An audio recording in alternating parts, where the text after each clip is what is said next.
Hey everyone, Josh here with Fresh Start Customs, and today we're going to talk about 4 different topics that beginners don't even think about whenever they're buying a laser engraver. So you're either going to get one here soon, or you already just bought one and you're curious about what these topics are that we're going to talk about today.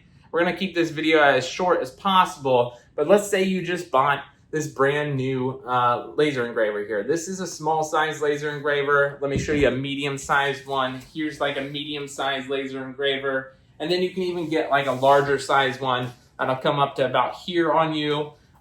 These laser engravers can get huge. They can come anywhere from those small size ones to the large size ones. And when you get to those really large size ones, that's where it becomes an issue. And what I mean by that is you have to keep the boxes to these laser engravers unless you just don't care about them being repaired in the future. And what I mean by that is, let's say there's a part that's damaged on your laser engraver and they want you to send it back to them.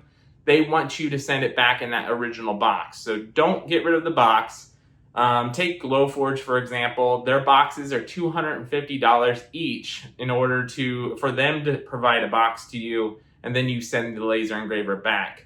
But if you can keep that, that'll save you $250. But they are not a small box. You're going to have all sorts of room to store this, whether it's in an attic or a closet.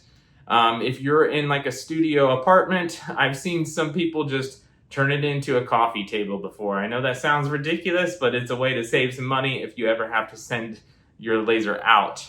The second item that I want to talk about goes hand in hand with boxes. So let's say you just bought this small one in the mail. You've unpackaged it. It got damaged in shipping, or there was an issue with it right out of the box here. Well, that's why you have a manufacturer warranty. And these are what's called lemons, where it's either out of the box broken or there's an issue with it right out of the box there. That's something you have to take into consideration too. All of these machines usually come with like 6 months to a year warranty. You're going to have to look into your manufacturer to see which warranty is provided.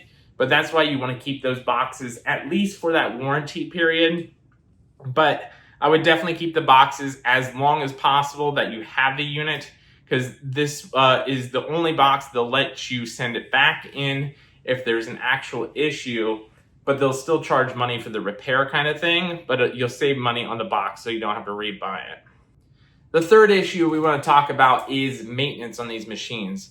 So with the maintenance on these machines, you can clean this pretty often for like the lenses, and then every once in a while you'll have to clean like the fans and stuff. A lot of people don't take into consideration that you're gonna have to clean these, and a lot of people just plain don't clean them, and then they ruin their machine. And what I mean by that is, like, take the lens, for example. Let's say this is your lens, it's real clear. Well, what happens is whenever that's laser engraving and all of that dust and debris is hitting that lens, it gets caked onto that lens itself as the beam goes through that lens. Well, what's gonna happen is when that stuff is caked on there, that glue and debris is all caked on that lens, that laser beam's gonna hit that and it's gonna cook that lens right on that area. It's going to leave a small dot straight in the center of this lens right there. And then that's going to reduce your laser beam's quality, and it's not going to cut through material. Your engravings are going to look like crap. Just trust me, you're going to clean your lenses as often as possible. Probably every 8 sheets of material is what I try and go for. And what I mean by 8 sheets is like full engraving sheets of an entire like 12 by 20 sheet of wood. So that'll still be a good amount of time in between, but that's something that you want to make sure that your lens is clean often. Now with the fans can usually take a beating for a little while, but that's going to also cause more debris to happen. And the more often that happens, the more you're going to have to clean your lens. So just keep that in mind. The fourth and final thing that people don't take into consideration, or they do, and then they wait until their machine arrives, is putting a ventilation system in for their machine. Some people don't even know that you have to vent the materials out of your house or out of the unit entirely. So what I mean by that is you actually, when you're laser engraving, that's going to throw out dust, debris, and just like I said with the maintenance and cleaning, but it's going to vent right out the back of that machine. It just it doesn't get contained in the machine itself. It has to go somewhere. So with that said, I recommend venting it out a window. If you can, get the machine next to a window, vent it right out, use like an external fan and vent that out. Xtool makes a really good one, or you can get a lot of cheaper ones on Amazon that are great too, like the I think it's called the S1 Infinity. That's the one that I have. It's great. I'll go ahead and put a link down in the description below for that.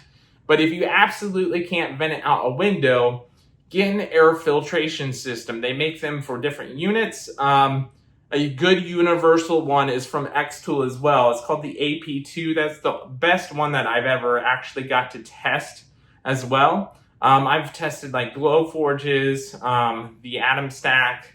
I tested the other original one from Xtool. They're all about the same. They fill up really quick, especially if you cut like MDF material.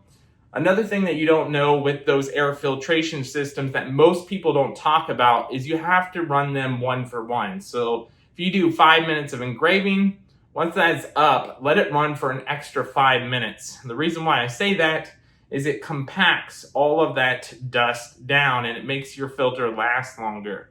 So you're going to want to run it one for 1. So if you're running it for an hour, when it's engraving, run it for an hour. When it's not engraving, right after, just so it can kind of compact all that dirt and debris down. That's going to save your material, your actual filter and stuff inside. So just don't forget to do that if you do get one of these filters. But just note that any filtration system will fill up fast if you do a lot of laser engraving. But with that said, if you guys have any questions about any of these 4 topics, let me know down in the comments below. I'll be more than willing to answer anything that I can, and we'll talk to you guys in the next one.